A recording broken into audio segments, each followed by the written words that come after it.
নমস্কার, সময় কলকাতায় আপনাদের সবাইকে স্বাগত। আমি দেবস্মিতা রয়েছি আজকে সময় নিউজ নিয়ে আপনাদের সাথে।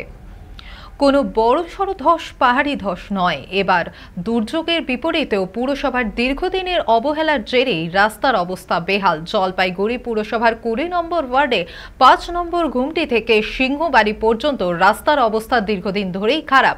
পিচ উঠে গিয়ে রাস্তায় কাদা জলে চলাচল কার্যত অসম্ভব হয়ে পড়েছে। এই পরিস্থিতিতে ক্ষুব্ধ এলাকাবাসীরা এবার সোজা সাপটা ভাষায় জানিয়ে দিয়েছে, রাস্তা দিন, ভোট নিন।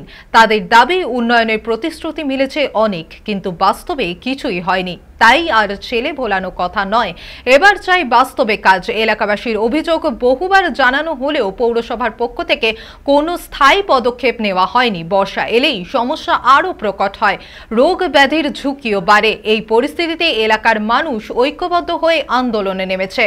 তাদের দাবি, দ্রুত রাস্তাটিকে সংস্করণ করতে হবে, নইলে আসন্ন নির্বাচনে ভোট বয়কটের হুঁশিয়ারি দিয়েছে এলাকাবাসী।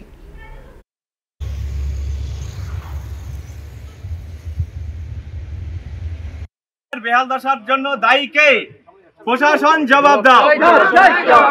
এই দীর্ঘদিনের এই অবহেলার জন্য দায়ী কে? রাস্তা দিন, ভোট নিন। এই আমাদের এই রাস্তা আগামী 26-এর যে বিধানসভা নির্বাচন আছে সেখানে আমরা অংশগ্রহণ করতে চাইছি না, মানে আমরা ভোটদান থেকে বিরত থাকতে চাইছি। একটু পেছনে ফিরে গেলে আমাদের মূল আন্দোলন হচ্ছে আমাদের এই রাস্তা এবং ড্রেন নিয়ে। সেই হাইড্রেন তৈরির উদ্দেশ্য ছিল শহরের প্লাবনের অতিরিক্ত জল, জমা জল এদিক দিয়ে নিয়ে পাঙ্গা নদীতে ফেলবে। তো ভালো পরিকল্পনা, কিন্তু পরবর্তীতে দেখা গেল এই জল উল্টো দিকে যাচ্ছে, হয়ে যাবে। রেলের সাথে একটু বসে আমরা চাইছি যে আমাদের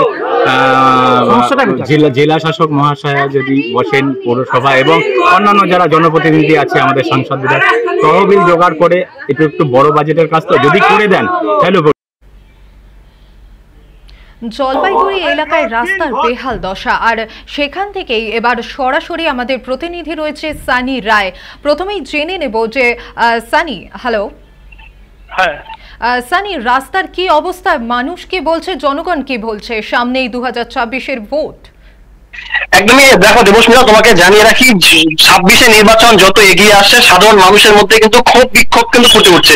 জলপাইগুড়ি পৌরসভার 20 নম্বর ওয়ার্ড, আর যেই 20 নম্বর ওয়ার্ডের বেহাল রাস্তা, আর দীর্ঘদিনের অভিযোগ একটা রয়েছিল গ্রামবাসীদের যে এই রাস্তা বেহাল অবস্থায় রয়েছে, প্রশাসন কোনোভাবে গুরুত্ব দিচ্ছে না। স্থানীয় প্রধান পঞ্চায়েত থেকে শুরু করে কাউন্সিলর, এমনকি জেলা শাসককে পর্যন্ত লিখিত আকারে অভিযোগ করার পরেও এই রাস্তার বেহাল দশার কোন রকম সুরাহা তারা করছে না।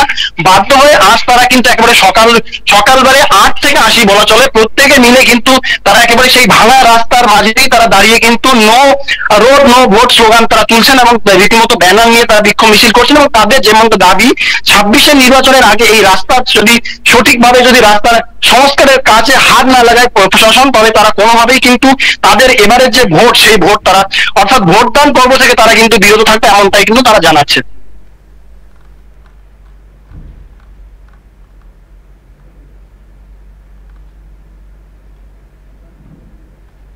হ্যালো।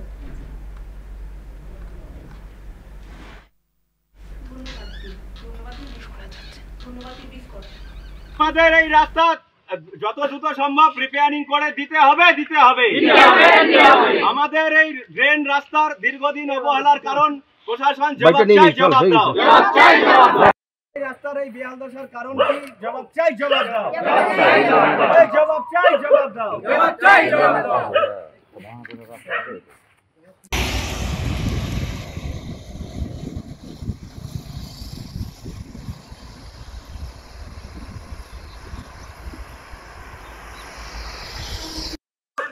আমাদের এই জায়গা অবহেলিত কেন? প্রশাসন জবাব চাই, জবাব দাও।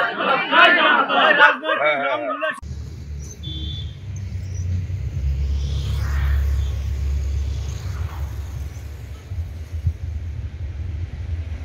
বেহাল দশার জন্য দায়ী কে?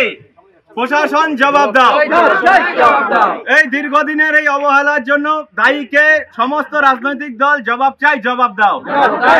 সমস্ত রাজনৈতিক দলের কাছে একটাই দাবি, এই রাস্তা কবে হবে? জবাব চাই, জবাব দাও। জবাব চাই, জবাব দাও। এই রোড দিন, ভোট নিন। রোড দিন, ভোট নিন। রোড দিন, ভোট নিন।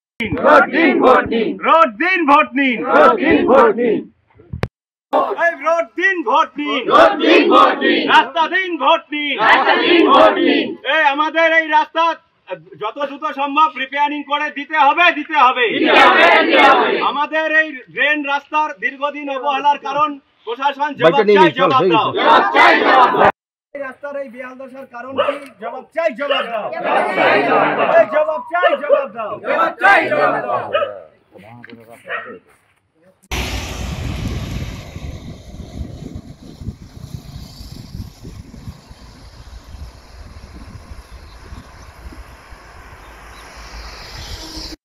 কাজ হচ্ছে আমাদের এই জায়গা অবহেলিত কেন? প্রশাসন জবাব দাও। এই রাজনৈতিক রংগুলো